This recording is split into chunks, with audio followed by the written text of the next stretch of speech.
if you are the soldiers and you are happy being a soldier and you are happy being disregarded, being mocked, being laughed, being spit, and being ridiculed because of your faith and because of how you believe, then you are welcome and you are indeed a true soldier.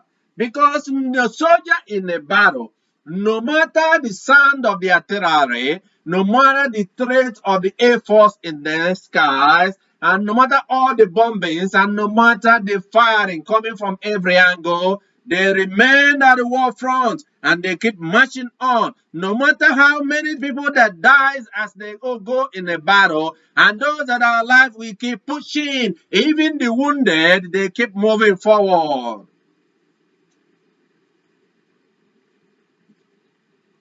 Are you letting the scares of the battle deter you? Because you have recovered already from previous battle, and then you get scared to go into another battle. Or are you already in that battle right now and you are scared of what is around you, your circumstances and your situation? Then that you now forgotten that God is your Father and He is the Creator, the maker of all things, even those that are your enemies. He created them all. The weapons of warfare they use, God Himself has made it. Isaiah 54 verse 16 to 17.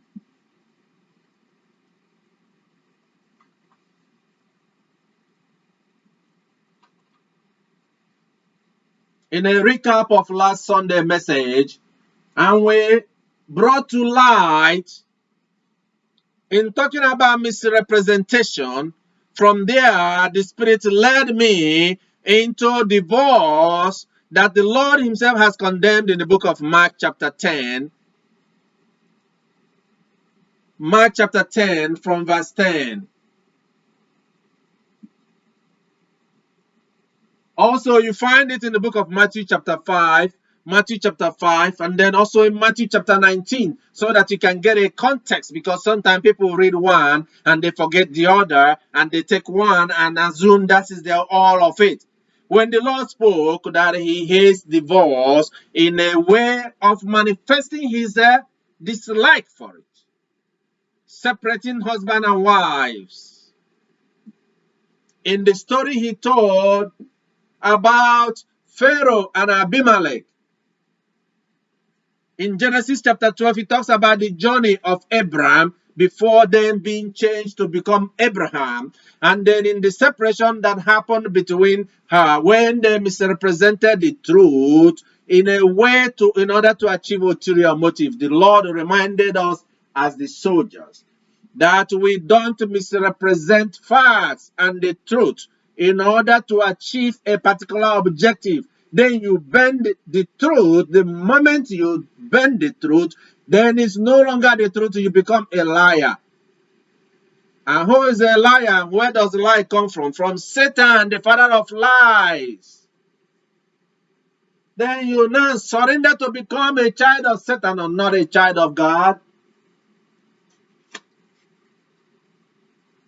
You're obedient to Satan, you go into hell.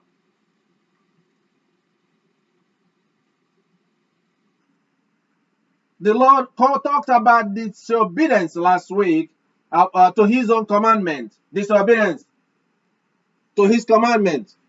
That God Himself is God. Disobeying God is not good. There is always a punishment in disobeying God, as we saw last week. As the Lord spoke, the punishment He gave to the house of Pharaoh for taking somebody else's wife. But Abimelech, in his own case, discovered it before anything could happen, and then issued a decree that punishment may not come to him.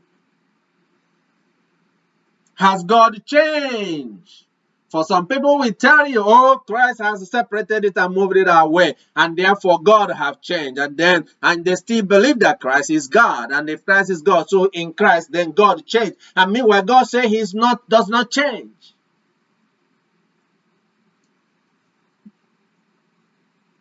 So that those of you that are married should not allow somebody or ideas that is planted in your head, or looking at what other people are doing and therefore engage in thoughts and words and actions that separate you from your husband or from your wife. So that all your life, your thoughts, your words, and your actions must come to the conformity and the unity of building you up together as one with God. Not like Abraham thought, in the way their thoughts and their actions was meant to separate them instead of bringing them together. King Abimelech saw that and issued a decree to do so, just like as Pharaoh, under consequences and punishment, in order to reunite them and brought them back together.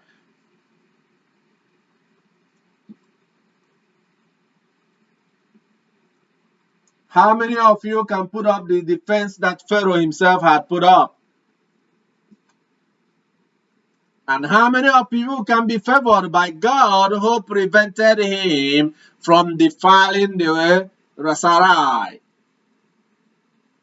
The word that we had last Sunday recap, in case that you have forgotten, because we know that if everybody apply the word they hear in the house of the Lord, the world will be at peace and will be full of abundance for all that God has created.